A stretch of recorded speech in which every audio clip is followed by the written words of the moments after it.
Tapi Hakim, waktu Anda salah sendiri waktu pada acara terakhir bicara tentang Top Gun, itu Anda itu bilang bahwa Anda itu punya satu konsep untuk membangun kebangsaan, semangat kebangsaan. Nah, waktu itu pernah sempat disebutkan bahwa Indonesia harus punya wajib militer. Waduh, saya terus terang waktu mendengar wajib militer, walaupun saya sudah lewat usianya untuk berwajib militer, tapi saya kurang setuju. Ya, karena itu mengajarkan mengarahkan kita untuk melakukan kekerasan. Tetapi ternyata Anda punya konsep yang lain. Nah, monggo Pak Cepi, tolong Anda berkisah mengenai membangun wawasan kebangsaan. Terima kasih Pak Jaya Suprana yang sangat saya hormati. Saya harus menyampaikan terima kasih dan penghargaan terlebih dahulu karena memperoleh kesempatan yang luar biasa ini. Sebenarnya ini bukan konsep Pak, pemikiran aja, hanya pemikiran aja. Dan ini dipicu lagi setelah saya mengikuti wawancara Pak Jaya dengan Dalang Bule itu, Dalang Bule, yaitu itu lebih memicu lagi saya. Mengenai wawasan kebangsaan, mungkin saya bisa berbagi ya. Nah, siapa Dalang Bule itu Pak Jaya? Orang Pak Australia. Orang Australia kayaknya ya. Orang Australia. Bapak Gaora. Iya, waduh luar biasa. Jadi ada Bapak Gaora, ada Peter Carey, dan semua itu mengajarkan kita, membangunkan saya, wake up call bagi saya. Oh, kita sendiri nggak ada. Sama yang Pak Jaya sampaikan di wawancara itu juga menjadi malu kita akhirnya. Kenapa jadi orang bule yang lebih mendalami kita. Nah, kita sekarang berbicara tentang wawasan kebangsaan dalam pengertian kesadaran warga negara bahwa dia bertanggung jawab sama negaranya. Jadi pengertian sederhananya seperti itu sebenarnya. Nah, sebelum masuk ke intinya yang ingin saya sampaikan, saya ingin membagi dua cerita aja, dua cerita yang juga memicu saya. Yang pertama adalah pada tahun 92, pada waktu saya mendapat tugas observe training course di United States Air Force Academy di Colorado, saya dijemput oleh seorang mayor. Pada waktu itu saya masih pangkat kolonel. Saya dijemput oleh seorang mayor dari Akademi Angkatan Udara Amerika. Dari airport menuju ke kesatrian AAU-nya Amerika. Di jalan yang begitu panjang, luas, sepi, kita sendiri, kemudian tiba-tiba ada satu mobil yang menyalip, kemudian memotong ke arah ke jalur yang sama. Tapi cukup jauh pada waktu itu, saya lihat cukup jauh dan aman lah. Tapi apa yang terjadi, si mayor merasa tersinggung, dia kejar mobil itu, dia buka kacanya, dia menegur, wah bla bla bla bla bla bla bla bla gitu. Nah, setelah selesai saya tanya, kenapa Anda tegur, katanya. Oh, Anda tahu dia berbahaya sekali, dia menyalip kemudian masuk ke jalur kita. Wah, itu kan cukup jauh, saya bilang, dan aman lah. Kalau di Jakarta, belum habis yang ngomong, jangan ngomong Jakarta, don't say Jakarta. I know Jakarta, I know Manila, I know Bangkok, dia bilang. But this is Amerika. Nah, dia bilang, jadi bukannya menyambungkan Amerika, this is Amerika. You see, ya, kamu lihat di sini, jalanan begitu luas, begitu jelas marka jalan, dan orang-orang di Amerika untuk mendapatkan license, dia harus memenuhi persyaratan-persyaratan yang antara lain tidak boleh dia kerjakan seperti tadi itu. Jadi gimana ya, saya sebagai warga Amerika, saya bertanggung jawab untuk menegur. Jadi kesadaran, itu yang pertama tahun 92. Tahun 2003 dalam kunjungan resmi saya ke Seoul, ke Korea Selatan, dalam salah satu kunjungan di agak jauh di luar kota Seoul, ke salah satu pangkalan, kita pulang agak malam, jam 2, setengah 2 malam hari masuk kota Seoul, di persimpangan yang begitu luas ya, simpang 5, simpang 6 gitu, lampu traffic light yang banyak sekali, sampai nggak ngerti yang mana diikuti. Dan tapi sepi Pak Jaya, ya berhenti, dia berhenti. Saya lihatin aja kenapa dia berhenti, saya bilang ya. Saya tanya, kenapa kamu berhenti? Yuk, kamu lihat sini kan lampu merah. Saya lihat memang lampu merah. Ya kan nggak ada kendaraan kan. Belum sempat dia mau menjawab, ada mobil lewat, cus gitu. Nah itu kan dia tahu karena dia sepi katanya.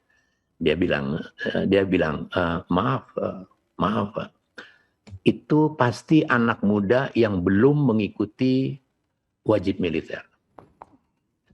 Jadi dia tidak memiliki kesadaran untuk menyadari bahwa dia adalah warga negara yang harus taat pada aturan. Dan saya melaksanakan itu.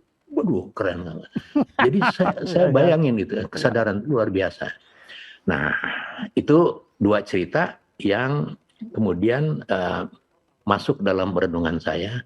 Kenapa sekarang kita berhadapan dengan banyak hal, ya, bahwa kita kecewa dengan banyak orang yang tidak menyadari bahwa dia orang Indonesia. Koruptor segala macam itu sebetulnya dia nggak menyadari Pak, dia orang Indonesia yang harus bertanggung jawab sama negaranya kan sebetulnya. Kalau dia tahu kan nggak mungkin dia mengerjakan hal itu seperti itu. Saya pelajari lagi, saya renungkan, dan akhirnya saya harus memaklumi bahwa mereka memang tidak memperoleh bekal Pak yang cukup sebagai seorang warga negara yang sudah dewasa, sebagai warga negara Indonesia yang sudah dewasa harus memiliki tanggung jawab pribadi terhadap negaranya. Kalau di Amerika itu terkenal ya, men and women in uniform itu standar jargonnya adalah country before self. Itu sebabnya kalau kita naik pesawat di Amerika ada orang pakai uniform tuh kaptennya kadang-kadang dia kasih special announcement. Mari kita memberikan penghormatan kepada teman kita ini karena dia ya menjaga negara kita mana-mana. Jadi ada satu penghormatan yang timbal balik bahwa mereka itu men and women in uniform itu adalah jargonnya adalah country before self ya. Nah, sekarang kita masuk ke Indonesia. Tadi sudah banyak kekecewaan kita, Pak Jaya juga pada waktu wawancara juga malu bagaimana orang bule lebih bertanggung jawab terhadap misalnya Peter Carey, mungkin dia lebih banyak dan lebih lengkap pengetahuannya tentang Pangeran Diponegoro misalnya. Mungkin si Ki Dalang yang kemarin juga itu dia lebih tahu, terus terang lebih tahu dari saya sebagai seorang warga negara Indonesia tentang pawayangan misalnya, tentang our own culture. Jadi ini sekali lagi kesadaran bahwa kita sebagai warga negara itu bertanggung jawab. Nah, itu adalah sebuah proses dari national character building, ya, nation and character building, yang tidak terlihat ya, seolah-olah tidak di permukaan kita tidak melihat. Ya. Mungkin saya perlu cerita sedikit tentang masa kecil saya. Masa kecil saya itu saya kebetulan tinggal di Jalan Veteran 4, ya, Jalan Segara 4 sekarang namanya Veteran, dan Veteran 4 itu udah nggak ada lagi karena udah menjadi bagian dari halaman istana. Saya tinggal di situ dan saya sekolah di Petuju Jagamonyet, sekolah rakyat negeri Petuju Jagamonyet. Jadi itu saya jalan kaki dari itu biasa, jalan kaki nggak biasa aja. Tetapi apa yang menjadi nggak biasa itu ada beberapa hal. Yang pertama di sekolah saya itu ada kepanduan, Pak, ya. KBI, saya ingat benar, belum pramuka namanya, Kepanduan Bangsa Indonesia. Dan kemudian setiap 17 Agustus, ya 2 bulan sebelum 17 Agustus, itu anak-anak sekolah di Jakarta itu dikumpulin, naik truk-truk pasir itu Pak, yang naik truk terbuka itu, dia kumpulin di lapangan Ikada. Kita latihan lagu-lagu wajib kebangsaan, ya. Satu Nusa Satu Bangsa, lagu ini ada 8 atau 9 lah. Kita nyanyi itu dipimpin oleh Korsik polisi, saya ingat siapa namanya itu, R.I. Sujasmin, kalau nggak salah. Ya. Ya betul ya, polisi ya. Ya, dia konduktornya, Dan dia ada satu vokal grup yang inti yang menyanyikan lagu dengan proper, dan kita anak-anak tuh ngikutin, Mbak. Jadi seolah-olah kita bisa jadi lagu cepat bisa. Dan kita latih seminggu sekali. Dan topnya pada 17 Agustus ya, sore hari itu namanya ada Aubade. di Baca di ya, ingat. istana.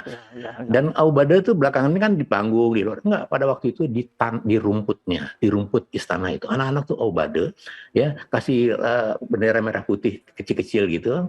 Dan Bung Karno itu berdialog. Jadi setelah kita menyanyikan beberapa lagu itu ada pidato Bung Karno untuk anak-anak itu. Saya masih ingat sampai sekarang pernah satu kali Bung Karno mengatakan, anak-anakku sebentar ya, saya pakai kacamata dulu. Karena orang bilang kalau Bung Karno pakai kacamata itu kelihatan ganteng. Misalnya. Itu satu komunikasi Pak Jaya, satu komunikasi dengan anak-anak ya yang sangat yang sangat hidup ya, hidup. Dan kita menjadi bagian dari perayaan kebangsaan itu. Jadi ada kepanduan, ada Aubade. Nah, mungkin yang agak sedikit pribadi, ayah saya tuh pernah memberikan ke anak-anaknya, bukan diberikan sebenarnya, ditaruh aja di meja, itu buku Di Bawah Bendera Revolusi tahun 50-an 60-an awal, itu di bawah buku tentang Bung Karno. Dan di lingkungan kita itu anak-anak, saya masih ingat betul ya, kita main di satu rumah teman saya, Mr. Sudaryo namanya, itu rumahnya berbatasan dengan pagar istana. Kita lagi main-main tuh kita ditegur sama ibunya, anak-anak sini semua, dengerin dulu ini pidato presiden. Kalau pidato tuh kamu denger, nggak boleh main dulu, nanti main setelah denger pidato. Nah, jadi yang kecil-kecil itu tuh menumbuhkan hal yang kemudian membangun.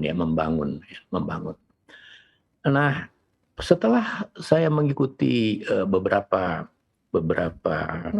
kegiatan-kegiatan. Sebentar, itu. Ya. Rinton, kok ada itu apa? Nah, oke.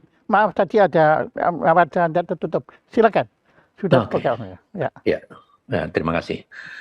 Jadi saya mendapatkan pengalaman yang kemudian saya tuliskan itu di dalam buku saya, Menjaga Ibu Pertiwi dan Bapak Angkasa. Saya sudah kasih ke Pak Jaya, dan buku ini menjadi sangat penting pada pembicaraan hari ini karena ada kutipan di situ tentang satu hal. Sebelum saya sampai di situ, saya ingin bercerita dulu bahwa di Singapura anak-anak sekolah dari TK sampai SMA, dia tidak bisa memulai pelajaran di pagi hari sebelum menyanyikan lagu Majulah Singapura, sebelum menyanyikan lagu kebangsaan Singapura, ya, dari TK sampai SMA. Kemudian pada umur 18 tahun dia harus mengikuti National Service namanya. National Service itu mereka dibagi dalam 6-7 orang, satu peleton begitu. Anak orang miskin, anak orang kaya, anak orang Cina, anak orang Bangladesh, orang India, segala macam jadi satu. Dia menjadi melting pot di situ selama 3 bulan basic military training.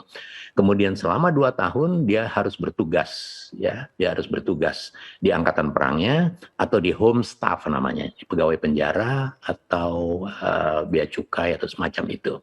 Nah, itu saya tuliskan dalam blog saya, dan surprisingly dan sangat mengejutkan pada waktu itu ternyata saya mendapat respon dari seorang warga Singapura terhadap tulisan saya. Saya boleh bacain Pak ya, karena ini keren banget, sedikit cuma 1 lembar. Jadi dia bilang begini Pak, male Singaporean and permanent resident are obliged under the Enlistment Act to serve their national service. They would be serving in the Singapore Armed Forces, Army, Air Force, Navy, or the Home Team, Police, Prison, and Civil Defense. After I completed 3 months of basic military training, I was sent to the Singapore Police Force, where I underwent 9 months of officer cadet training. During the course, I went through various law and police studies, as well as leadership and physical training. Following my graduation to a probationary inspector of police, I was sent to a land division, where I served as an investigation officer and later staff deployment. Both the Army and police training put me in a totally new environment away from the protection and guidance from my family and friends. However, the well-tested and organized program didn't put me in any doubt about the safety aspect. And the fact that thousands of youths go through the same training is not overly demanding. I actually found the training to be exciting and fun, as it is very schoolboy's dream to put on the army or police uniform. We also get to learn various weapons and other life skills that we will be exposed to in our civilian life. We are boys when we enter national service and supposed to be men after we complete our 2 years obligation. I feel I know my role in society or country better and have grown to be independent as I enter adulthood. You meet all kinds of people during national service, and because you went through hardship together, the bonding and networking way past the 2 years will continue in many cases. Wah, keren nggak tuh Pak ya? Jadi kesadaran itu muncul dari proses seperti itu. Bukan berarti saya ingin di Indonesia ini ada military training, wajib militer dan sebagainya. Bukan itu artinya.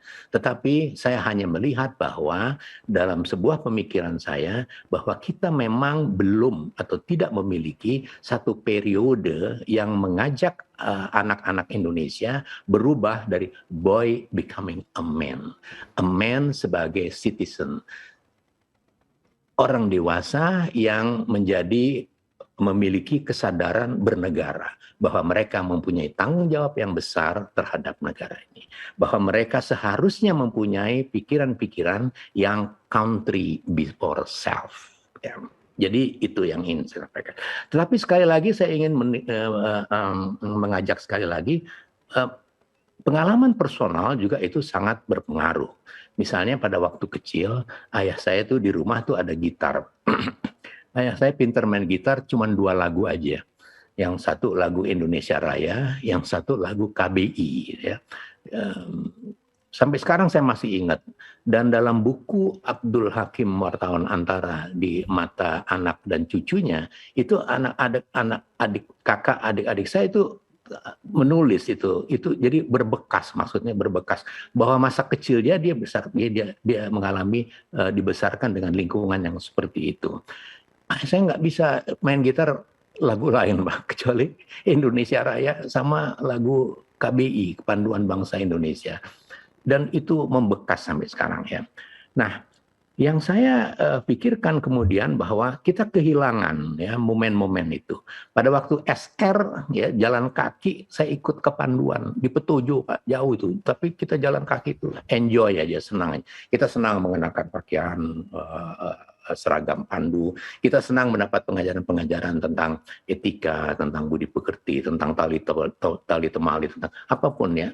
Di sini disebutkan sebagai the life skill ya. Jadi keterampilan-keterampilan yang dibutuhkan dalam kita mengarungi kehidupan ini. Dan itu semua dihubungkan dengan kecintaan kita terhadap bangsa dan negara. Nah, ini yang saya melihatnya kurang ya mungkin dalam tanda petik.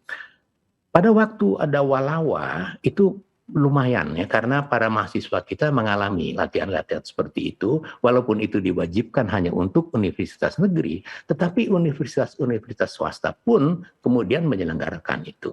Dan itu adalah salah satu proses, bagian dari proses menyadarkan bahwa anak-anak yang baru lulus SMA memasuki kedewasaan di perguruan tinggi menyadari bahwa mereka is a part of our country, yang harus mereka sadari betul bahwa mereka mempunyai tanggung jawab sebagai bagian dari warga negara yang bertanggung jawab untuk memajukan bangsa ini. Nah, itu kemudian yang menyebabkan dalam pembicaraan saya dengan Pak Jaya, mungkin kita perlu wajib militer kali gitu. Akan tetapi setelah puluhan tahun kita di bawah rezim otoriter, sehingga orang alergi dengan kata-kata militer. Singapura juga nggak pakai istilah militer, dia mengatakan sebagai national service. Ya. Tetapi itu adalah satu periode di mana orang-orang kemudian menjadi well trained ya, bahwa mereka adalah warga negara sebuah bangsa yang merupakan bagian yang utuh dari keseluruhan untuk bertanggung jawab memajukan bangsa ini. Sehingga kesadaran itu saya kira bisa membatasi penyelewengan apapun yang sering kita lihat terjadi sebagai korupsi dan sebagainya, menyalahgunakan kekuasaan dan lain-lain. Dan itu akan tergiring dengan satu mindset responsibility sebagai seorang warga negara sebuah bangsa. Dan yang mengagumkan lagi adalah bahwa lagu Majulah Singapura itu ciptaan Zubir Said namanya. Zubir Said itu orang Indonesia, kelahiran Bukit Tinggi.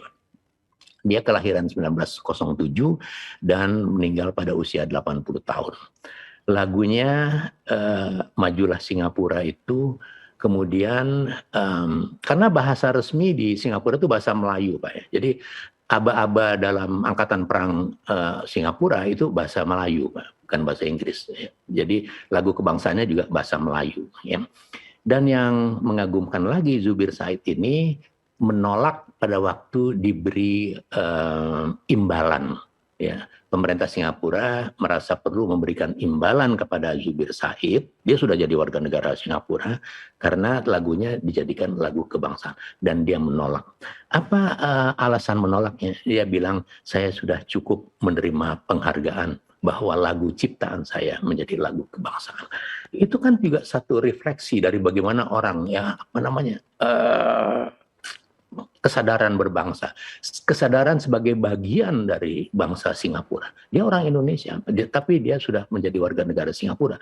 Dan begitu bangganya dia sebagai warga negara Singapura, sampai dia menolak menerima penghargaan, menerima imbalan. Jadi itu bagaimana ya Pak Jaya, bagaimana kita bisa melihat ya, orang kemudian mempunyai mindset yang seperti itu. Ya, bahwa berbakti kepada negara dan bangsa, bahwa mempunyai pola memikirkan country before self ya, daripada diri sendiri, itu terbangun. Dan jelas sekali dari pernyataan anak yang merespon tulisan saya di blog itu, jelas sekali dia mengatakan seperti itu. Misalnya persahabatan dengan teman-temannya di National Service selama 2 tahun, terutama selama 3 bulan basic military training, itu begitu mengikat sehingga dia berjalan in the long term dalam tugas-tugas berikutnya, dalam setiap kasus yang dia hadapi. Sehingga esprit de corps ya, lebih dari esprit de corps mungkin, esprit de country mungkin, itu juga melancarkan tugas-tugas kenegaraan dari para pejabat-pejabat yang mengikuti national service, yang mengikuti begitu hardship training, dikatakan itu sebagai hardship, satu program yang keras ya, sehingga meningkatkan solidaritas, tidak hanya meningkatkan disiplin ya, disiplin pribadi dan disiplin kelompok, tetapi juga mengikat menjadi satu persaudaraan yang tulus, yang jujur ya, kejujuran, ketulusan, kerelaan berkorban ya, itu terbangun dari masyarakat yang seperti itu. Seperti di awal tadi saya cerita bahwa si mayor itu dengan penuh tanggung jawab sebagai warga negara, dia harus menegur orang yang dia lihat melanggar. Si supir di Seoul itu juga dia harus memberikan contoh bahwa dia sudah mengikuti program national service, sehingga dia harus mempertanggungjawabkan itu dalam kesehariannya. Ya, jadi bukan kosmetik, bukan. Jadi dalam betul-betul built-in di dalam personal karakternya sebagai warga bangsa. Sementara itu dulu Pak Jaya. Ya, terima kasih Pak Cepi atas contoh Colorado, Seoul, Singapura. Saya terkesan atas contoh-contoh yang Anda berikan. Tetapi saya punya contoh yang menurut saya tidak usah jauh-jauh kita ke Colorado, tidak usah kita ke Seoul, tidak usah jauh-jauh kita ke Singapura, nggak terlalu jauh ya. Tapi sebab kebetulan saya punya satu contoh, seorang warga Indonesia yang meletakkan kepentingan negara, bangsa dan rakyat di atas, ya beyond. Jadi beyond di atas kepentingan diri sendiri, yaitu Marsikal C.P. Hakim. Anda nggak boleh dan tidak bisa membantah saya, karena Anda sudah menampilkan contoh itu pada saat Anda diangkat menjadi Direktur Utama Freeport. Di situ merupakan batu ujian. Apakah Anda akan meletakkan kepentingan pribadi Anda atau kepentingan negara, bangsa, dan rakyat Indonesia di atas segala-galanya? Tadi Anda sama sekali nggak ada itu namanya pencitraan, kosmetik, mau apa, pakai apa, aduh, sekarang istilahkan macam apa, personal branding. Aduh, kalau saya dengar gitu aja sudah ngeri dah saya. Ya, jadi Anda nggak ada, Anda melakukan itu. Tadi Anda sendiri yang menggunakan istilah, yaitu secara tulus. Ya, saya tahu jabatan itu bukan hanya jabatan terhormat. Ya, Freeport adalah satu perusahaan kelas dunia. Ya, yang dengan Pertamina saya kira nggak kalah kita anunya. Ya, dengan itu perusahaan minyaknya Malaysia itu, ya Petromax itu kita juga nggak kalah. Ya, tetapi Anda melakukan hal yang jarang dilakukan oleh warga Indonesia, yaitu Anda secara sukarela mengundurkan diri. Saya tahu itu pasti di dalam Anda ada pertempuran waktu itu. Pertempuran batin, Anda memilih yang mana? Ya, waduh, kalau ada di Freeport ya saya kira jabatan yang sangat terhormat dan duitnya banyak, Pak. Belum lagi fasilitasnya. Ya, tapi Anda lepas itu semua. Itu mustahil terjadi. Jadi apa yang Anda lakukan itu mirip dengan apa yang dilakukan Bung Hatta pada masa puncak kekuasaan beliau, kewibawaan beliau sebagai proklamator, beliau mengundurkan diri. Wah, kalau dia mau bertempur untuk kepentingan diri sendiri waktu itu secara politis, beliau mampu. Dan ada lagi satu tokoh yang saya kagumi, Jenderal Besar Sudirman. Ya, pada waktu itu kekuasaan beliau sebagai Panglima Besar TNI masih di atas Marsikal TNI Angkatan Udara menurut saya kan itu. Beliau tinggalkan itu semua. Ya, karena beliau tahu apa beliau lanjut, belum tentu beliau bisa mengabdikan diri secara maksimal. Saya kira pertempuran lahir batin itu dialami juga oleh C.P. Hakim. Ya, dalam hal ini maka saya berterima kasih atas contoh-contoh yang Anda berikan. Semua saya sangat tergetar. Tetapi ya mohon maaf, saya sudah agak imun dalam soal tergetar tentang pengorbanan setelah saya kenal seorang yang namanya C.P. Hakim ini. Oke Pak C.P., jadi Anda nggak boleh bantah saya. Ya, dari tadi Anda ngomong saya juga nggak bantah, Anda nggak boleh bantah. Itu matanya sudah lihat ke atas itu pasti baru mikir-mikir ini bantahnya gimana ini ya. Anunya, kalau nggak dibantah gimana, kalau dibantah gimana. Tapi enggak, begini. Saya setuju dengan apa yang Pak C.P. tadi utarakan, yaitu kita butuh. Saya di Jerman 10 tahun tidak mengalami wajib militer, tidak mengalami wajib apapun kecuali sekolah saya. Sekolah pun dibayarin mereka lagi anunya gitu. Nah, saya pernah pada satu hari pulang dari satu tugas yang agak jauh dari kota tempat tinggal saya, itu sampai selesainya jam 12 malam, terpaksa saya pulang jam 2 malam. Nah, lewat Jerman itu, kalau Jerman itu kotanya aja sepi Pak, apalagi desanya. Sampai di satu desa saya ada satu persimpangan jalan, lampu merahnya itu masih kerja terus, dan tidak ada orang lewat situ. Saya berhenti, Pak.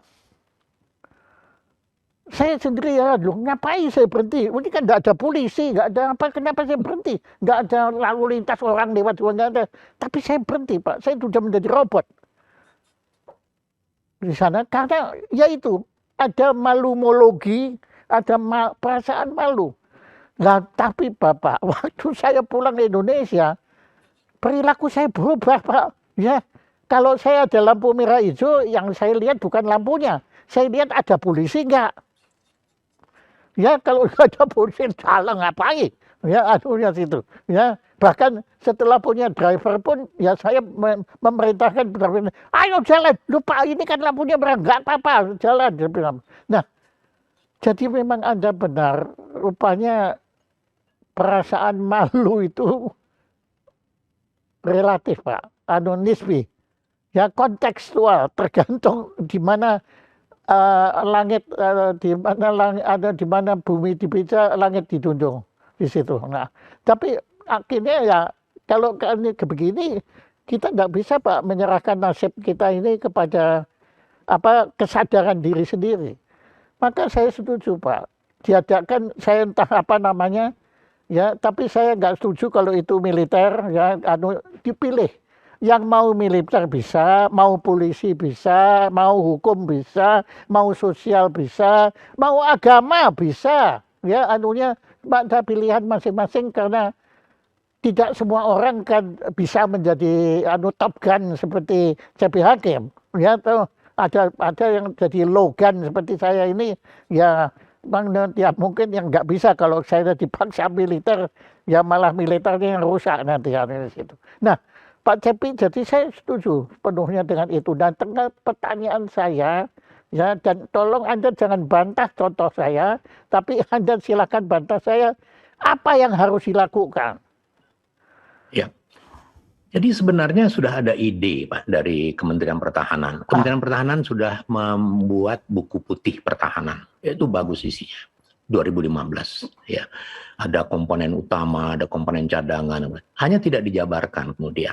Lalu dibuatlah konsep RUU wajib militer. Itu sebelum dikirim udah ditolak, Pak, karena namanya wajib militer. Iya. Jadi betul itu. Jadi pasti orang awam nggak suka, itu pasti. Jadi kita mesti cari model ya. National Service saya kira satu model yang bisa dipelajari. Ya, wawasan kebangsaan. Betul, ya, untuk memberikan wawasan, bekal wawasan kebangsaan. Tapi yang tadi saya tetap akan bantah sebentar ya Pak ya.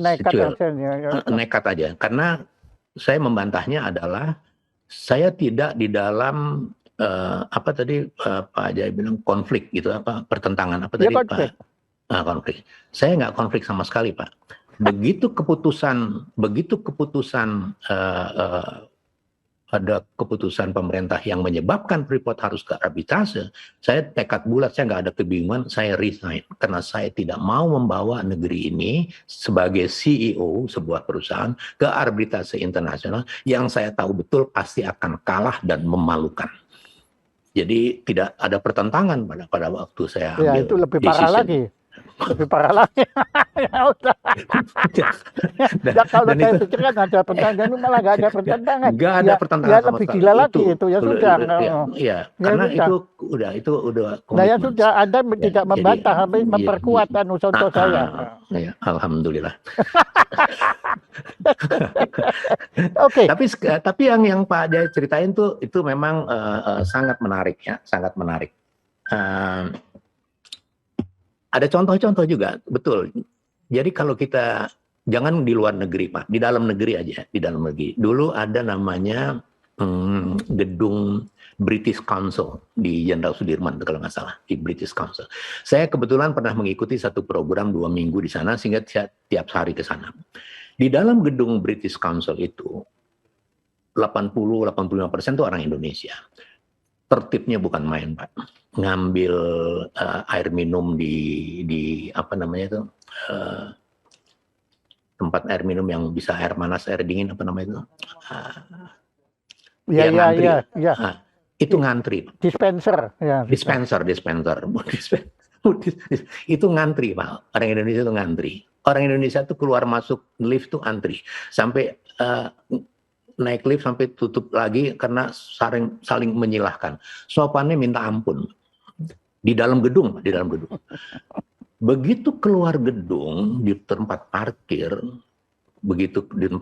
nih keluar nih, Iya. udah jadi monyet lagi, Pak, semua rebut-rebutan gitu semua.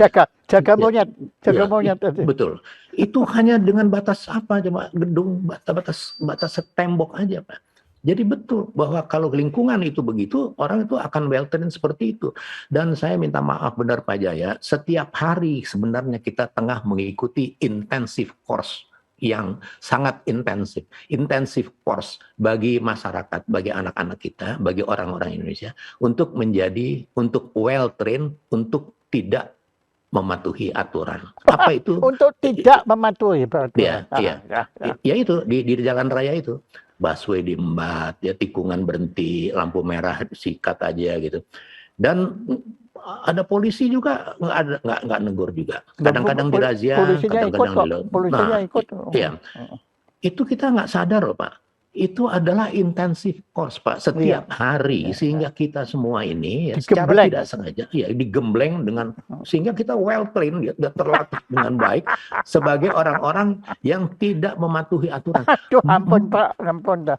Motor tuh berlawanan arah dan iya, kalau kita tegur kalau yang dimarahin. Kita yang arah betul dimarahin. Kita dimarahin. Bagaimana kita mau punya kesadaran bernegara untuk menegur orang yang keliru? Kita dimarahin dan teman-temannya ramai ngerubung kita, Pak. Ya, Pak, Bapak kan ingat dulu di DPR kan Bapak sampai nggak tahan kan? Itu ada walaupun well trained ada nggak tahan itu. Itu ada cerita sendiri itu sebetulnya itu. Bagaimana manner Pak, kita tidak punya manner ya, itu sangat menyedihkan. Bagaimana betul-betul parah lah. Iya, tapi ya oke Pak, di samping kita menertawakan diri kita sendiri, tapi bagaimana nasib dengan konsep yang dibuat oleh Menteri Pertahanan yang kandas, yang layu sebelum berkembang, apakah itu tidak mungkin dikembangkan oleh Menteri Pertahanan yang sekarang sesuai dengan apa yang Anda anjurkan, supaya itu bukan paksaan militer, tetapi pilihan? Ya, saya dengar itu tengah diperbaiki, disempurnakan, disesuaikan, dicarikan model. Tapi saya nggak tahu karena saya nggak ikut. Tapi saya hanya mendengar bahwa itu memang dalam proses untuk bisa disempurnakan. Misalnya kita pernah dengar kadang-kadang, oh ini udah mulai nih ada latihan apa gitu kan, ada Pak ya apa namanya cadangan tahap apalah saya nggak oh jelas. Iya pernah dengar ya. Iya, itu bagian dari penyempurnaan rancangan undang-undang wajib militer. Kurang taktis saya kira kalau kita bilang wajib militer pasti menolak, orang-orang belum diusulin udah ditolak pasti. Nanti itu seperti wajib FPI itu juga nanti. Ya betul, influencing ya, kita harus bagaimana. Dan pembentukan karakter itu kan nggak bisa dalam seminar 2 hari atau dalam kursus 2 minggu, itu belasan tahun. Seumur hidup. Betul. Ya, lifetime, betul. Lifetime, jadi membentuk. Kebetulan kan Bapak waktu ke Colorado kan ikutnya dengan orang yang betul-betul mematuhi Pak. Tapi di Amerika Serikat sendiri Pak, ya itu yang nembakin orang itu ya wajib. Oh itu jelas kan mereka bukan orang yang country before self. Ya itu self betul-betul self above all gitu. Ya, kalau saya memberikan contoh Amerika bukan berarti saya kira bilang Amerika yang terbaik atau harus kita tidak. Amerika banyak juga yang jelek-jeleknya banyak juga. Amerika tuh hukumannya keras-keras. Kenapa? Karena orangnya badung-badung gitu. Jadi enggak bukan sebagai contoh. Ini hanya sebagai case study aja. Jadi case study aja. Ada beberapa yang positif, ada beberapa yang sangat tidak harus kita tiru dan tidak harus kita tiru. Saya hanya memberikan gambaran itu sebagai contoh-contoh yang membekas yang mungkin bisa menyamakan persepsi kita untuk membicarakan hal seperti ini. Oke, Pak Cepi, waktu yang membatasi kita. Nah, apa yang menurut Pak Cepi belum Pak Cepi ungkapkan dan belum saya cantakkan tapi menurut Anda sangat penting terkait dengan membangun wawasan kebangsaan. Silakan. Ya, kelemahan terbesar di kita kalau saya meninjau dari perspektif defense study ya, dari perspektif pertahanan keamanan negara, dari perspektif national security, kelemahan terbesar kita adalah kita belum memiliki think tank untuk memikirkan hal-hal seperti ini, karena think tank itu dibutuhkan kumpulan dari orang-orang yang mempunyai kompetensi untuk mempunyai program di tingkat nasional bagaimana nation and character building ini harus diarahkan, harus dirumuskan, harus diprogramkan. Jadi kita tidak atau belum memiliki think tank.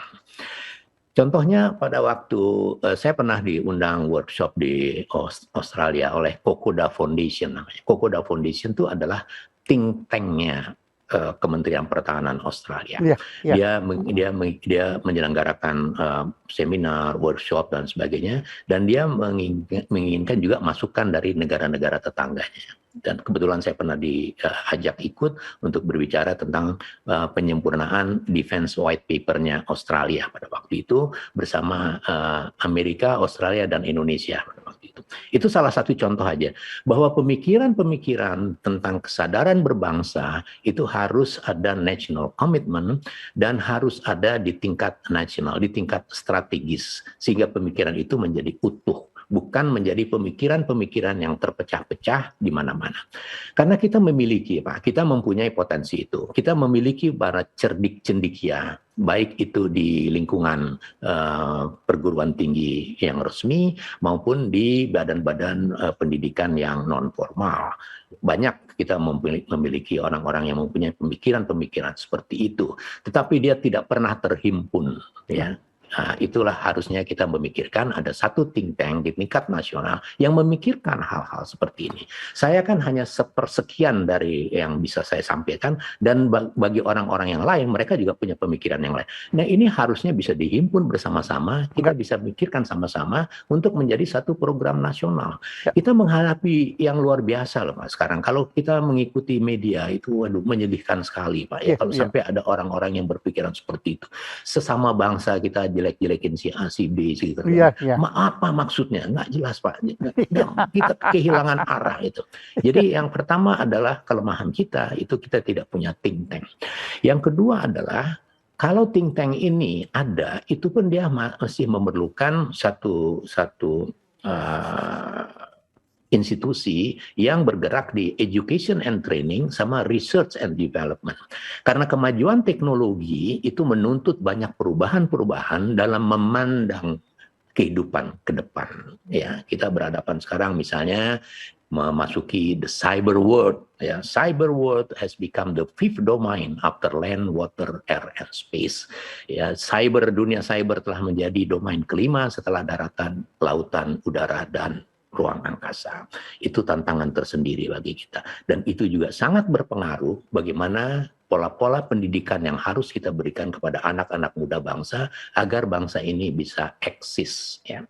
Jadi sementara pemikiran saya itu ada dua hal, Pak. Jadi yang pertama, kita memerlukan think tank di bidang pertahanan yang mungkin Lemhanas ya bisa berperan seperti itu, tetapi dia tidak ditugasi memberikan banyak masukan tentang bagaimana membangun bangsa dan negara ini dalam perspektif nation and character building.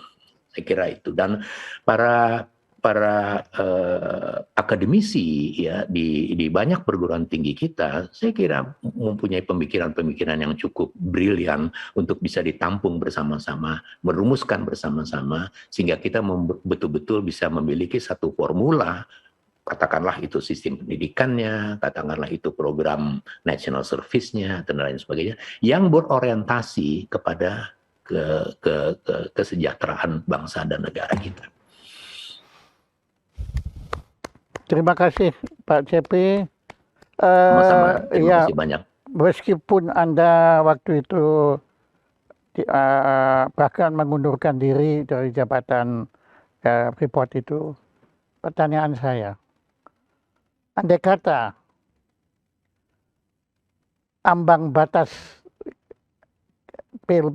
kepresidenan untuk 2024 itu akan dinolkan. Kemudian ada yang minta, bukan ada yang mau, tapi minta Anda untuk maju sebagai capres. Apakah Anda berkenan? Saya sama sekali tidak berkenan, ya. Oke. Karena masih banyak orang lain yang lebih baik dari saya yang bisa melaksanakan tugas suci itu. Tetapi kalau saya diminta membantu kerja, saya dengan senang hati untuk berpartisipasi, Oke. menyumbangkan pikiran dan lain Iya, sebagainya. jadi para capres 2024, tolong Anda jangan lupa khusus untuk membangun wawasan kebangsaan ini sudah ada orangnya yang siap untuk membantu membentuk think tank, membentuk lembaganya, dan kalau juga menentukan program dari wawasan kebangsaan ini. Berbagi pemikiran aja, Pak. Iya, silakan. Berbagi. Ya, tapi kalau Anda sudah ditugaskan ya nggak boleh berbagi lagi. Ya, Anda wajib membentuk. Nah, ini untuk melengkapi koleksi Galak Anda banget Pak Jaya akan Sobrana. kirim lagi ya supaya penuh di sana. Ya, Ya, ya. yang kemarin belum sampai, Pak. Nah, kamu perlu dikirim. Oke, tepuk tangan untuk Pak Cepi Hakim. Terima kasih. Terima kasih, Pak. Terima kasih. Oke.